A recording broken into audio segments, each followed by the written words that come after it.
अनेक भक्त हुए जिनके लिए परमात्मा अवतार धारण करके आए। कहते हैं बहुत वर्षों पूर्व भारत खंड के एक प्रदेश में एक माताजी रहती थी। कलयुग की घटना है।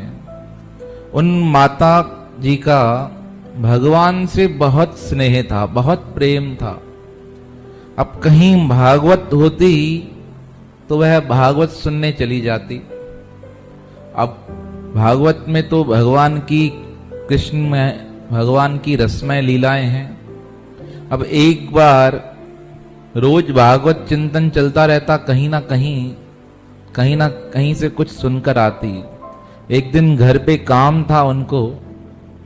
अब काम के कारण अपने बेटे को बुलाया और बेटे को बुलाकर कहने लगी एक काम करो मेरा। बेटा कहने लगे माता जी कहिए क्या काम है। कहा आज मैं भागवत कथा सुनने नहीं जा सकती, तुम काम करो भागवत सुनकर आ जाओ और जो सुन लो आकर मुझे सुना देना। बेटे ने कहा माँ मेरा मन कहाँ लगता है कथा वथा में। कहा इतना काम तो करना पड़ेगा, माँ और बेटे रहते हैं साथ में, कोई किसी का सहारा नहीं है, भगवान का सहारा है। आज मुझे काम है, तुम चले जाओ। अब बेटा भी श्रद्धावान था, माँ के कहने पर जाने को तैयार हुआ। पहुंचा सभा में तो बहुत भीड़, हर तरफ जय घोष के नारे लग रहे थे। कथा प्रारंभ हुई। अब पहली बार सुन रहा था तो समझ भी आए।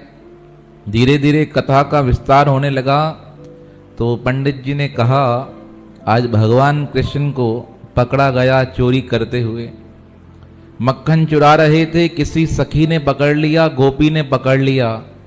कहा आज लाला तेरे को लेकर चलूंगी जसोदा के पास, नंद बाबा के पास 9 लाख गायें और उसके बाद भी हमारे घर चोरी, और किसी से कहो तो कोई यकीन नहीं करता। अब भगवान कृष्ण कहे छोड़ दो मैया, मुझे जाने दो, मेरी माँ मुझे मारेगी। कहा आज तो मार खिलाकर रहूंगी।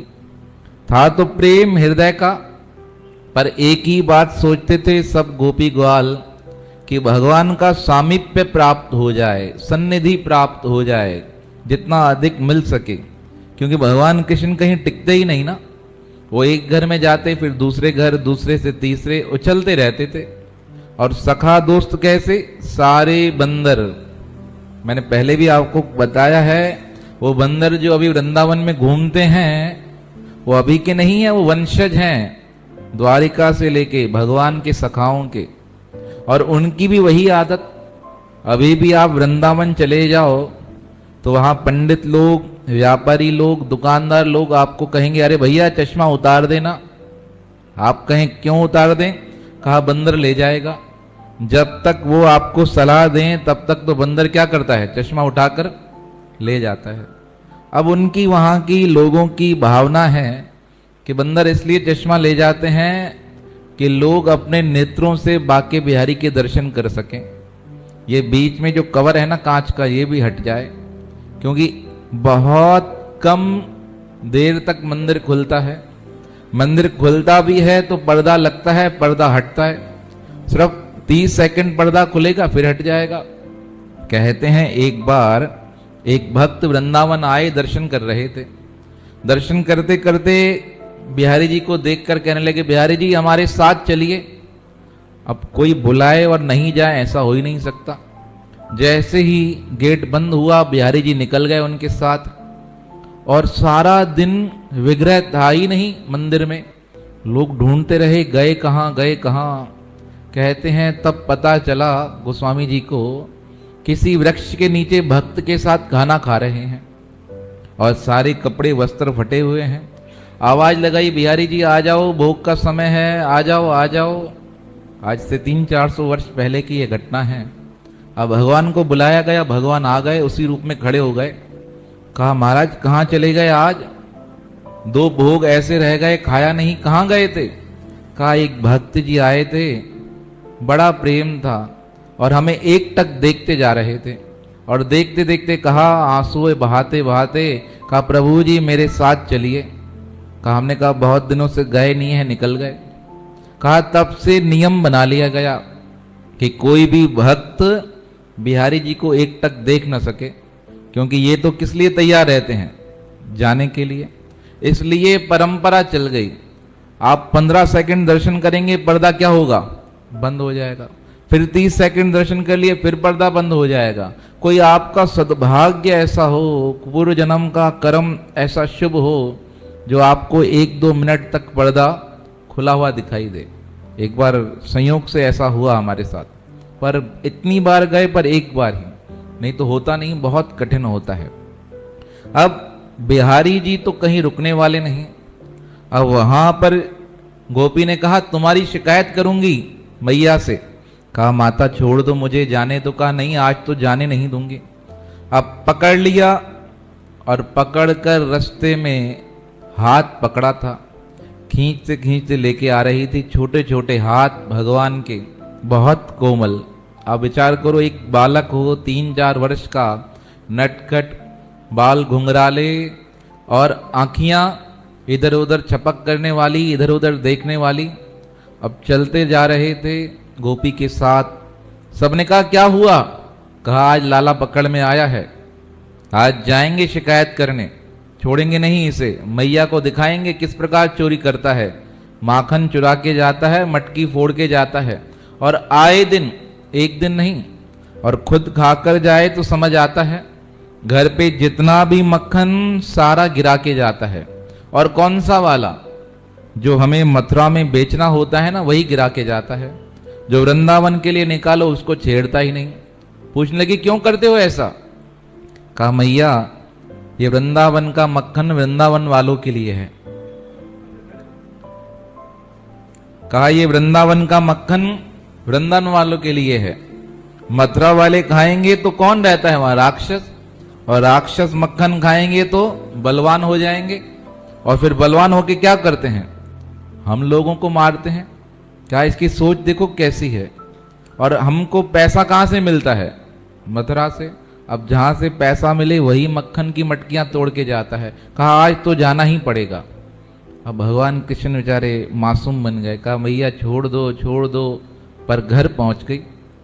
अब घर पहुंची, वो बालक सुन रहा था कथा। कहा ये अद्भुत भगवान है, मैंने सुन के आया, भगवान सब कुछ करता है, भगवान ही बन गया आज। माता के पास आकर कहने लगी अरे ओ जसोदा, देख तेरा लाला पकड़ में आ गया। माता जी बाहर आई, देखे सारा शरीर मक्खन से सना पड़ा है, मुंह पे मक्खन, हाथों पे मक्खन। का क्या हुआ? कहा आज पकड़ में आ गया, चोरी करने आया था मेरे घर। कहा कैसे? कहा अपने सखाओं के साथ। कहा साथी सब कहाँ हैं? कहा साथी तो नहीं दिखे। माता जी ने आवाज लगी बलराम। अब बलराम अंदर से निकले बाहर। भगवान कृष्ण ने कहा ये तो मेरे साथ था, और मैं को जैसे ही पकड़ा सब कहां खिसक गए, यहां के सो गए, कोई बचाने भी नहीं आया। मैया ने कहा काना और कौन था? कहा ये बलराम भी था। तो बलराम जी कह रहे मैया मैं नहीं था, मैं तो 2 घंटे से यहां आराम कर रहा हूं, मैं कहीं गया ही नहीं हूं। अब भगवान कृष्ण ने कहा ये अपने साथी क्या कर हो गए, धोखेबाज हो गए, किससे क्या शिकायत करनी। माता जी नजदीक आई, कहा झूठ मत बोले, बता कौन कौन था। कहा माता ये सब थे मेरे साथ। अब बंदर पेड़ पर चढ़े पड़े हैं, साथी दीवारों के बाहर खड़े हैं, और पकड़ में कौन आ गया? श्री कृष्ण अकेले। कहा मैया क्या करूं, अपना भाई धोखा दे रहा है, दूसरों से क्या उम्मीद रखना। कहा मैया अकेला ही था। कहा अकेला और सारी मटकी तोड़ दी? कहा बता कैसे, चढ़ा कैसे तू ऊपर? इतनी ऊपर मटकी टांग के रखती है, चढ़ा कैसे? भगवान कृष्ण कहने वाले थे मैया ये सब लोग मेरे साथ थे, मैं उन पे चढ़ा।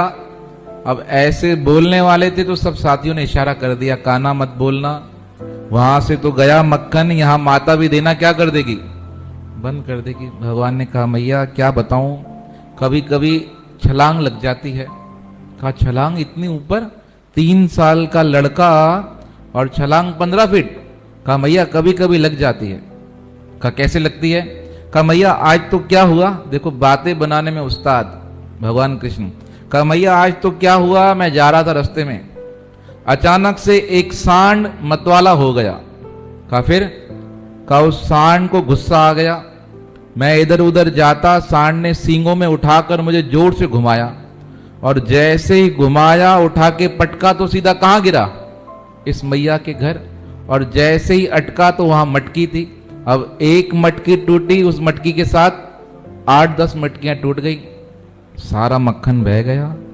वो जो पकड़ कर आई थी उसका दिमाग ही ठनक गया।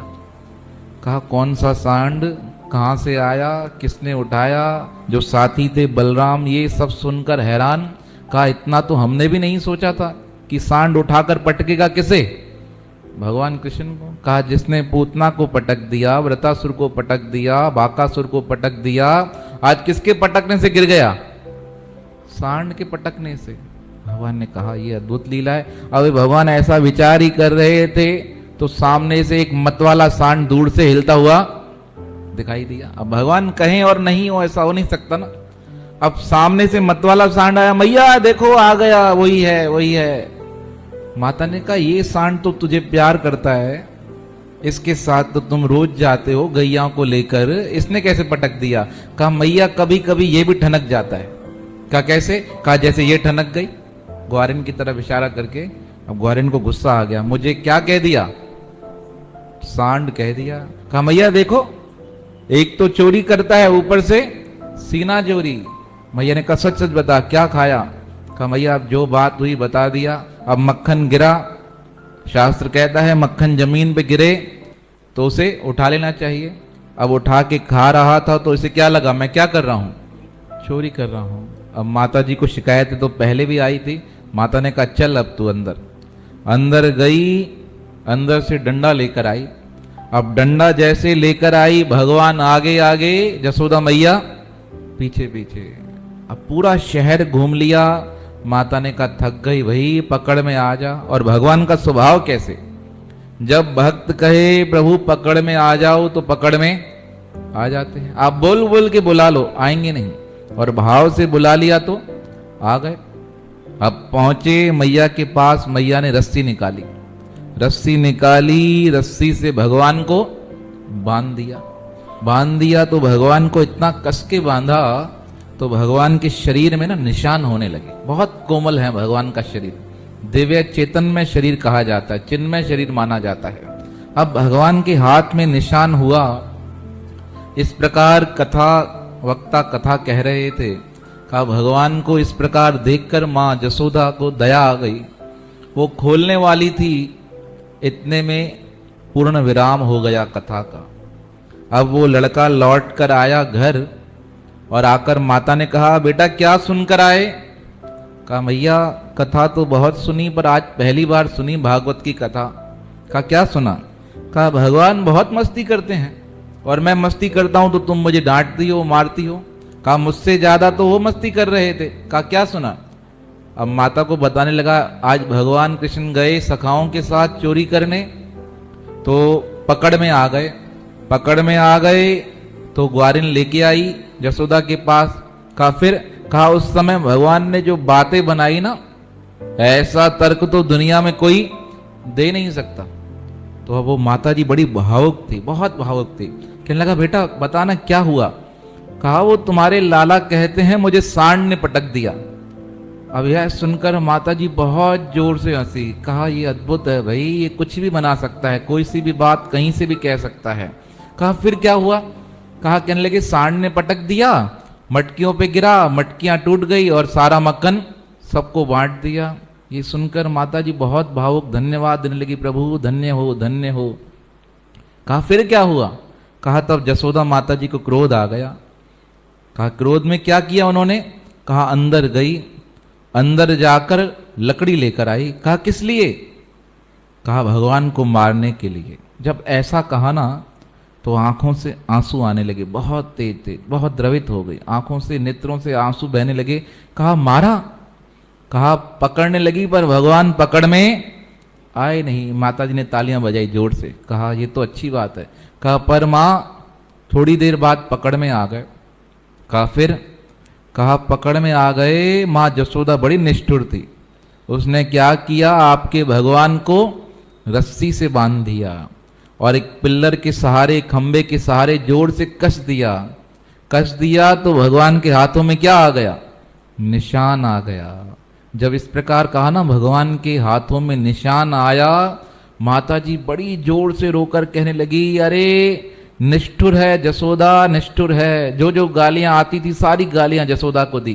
कहा मेरे लाला को बांध दिया है, तो सुखी नहीं रह पाएगी, तुझे तकलीफ मिलेगी, तुझे पीड़ित होना पड़ेगा, विरह सताएगा, तूने हमारे लाला को मार दिया है। कहा आगे, कहा माता जी इस प्रकार कथा हुई और समाप्त हो गई। जसोदा ने लाला जी को बांधा, भगवान को दाग था। कहते हैं ऐसा सुनते सुनते उसी समय रोते रोते माता जी का शरीर शांत हो गया। सब एक ही बात, मेरा लाला कोमल है उसे क्यों सजा दी, मेरा लाला कोमल है उसे क्यों सजा दी। कहते हैं सुनते सुनते शरीर शांत हुआ। बेटा कहने लगा माँ माँ माँ। अब शरीर में सुनने वाला कोई था ही नहीं। बेटे को बहुत रोना आया, मुझसे अपराध हो गया, मुझे पता था माता का प्रेम है, पर ऐसा पता नहीं था कि सुनेगी और शरीर शांत हो जाएगा। वो अपने आप को मारने लगा। जब इस प्रकार पत्थर से अपना माथा फोड़ रहा था, कहते हैं उसी समय भगवान प्रकट हो गए। कहने लगे भक्त, तुम एक भक्ता माता के पुत्र हो, क्यों अपने आप को मार रहे हो। कहा मैं अपनी माँ के बिना कैसे जी पाऊंगा, मेरी माता जी का शरीर शांत हो गया। कहा शांत नहीं हुआ, वो मेरे चरणों में आकर समा गई हैं। कहा अब मैं क्या करूं। कहा अब तुम उन संतों के पास जाओ, भगवत चिंतन करो, अपना जीवन सफल करो। तो परमात्मा किस प्रकार अपने भक्तों को अपने श्री चरणों में समाहित कर देते हैं। अब कब की ये घटना, भगवान के जन्म की, द्वापर की, और घटित कब हुई? आज से 150-200 साल पहले। परमात्मा अनंत रूपों में भक्तों से स्नेह करते हैं, और जो स्नेह करता है परमात्मा उन्हें कभी छोड़ते नहीं हैं। ये भगवान की एक लीला है। ऐसी अनंत लीलाएं जो हमारे मन को प्रसन्न करने वाली हैं, सबके जीवन में किसी न किसी रूप में घटित हो सकती हैं। बस हमें क्या करना है? परमात्मा से स्नेह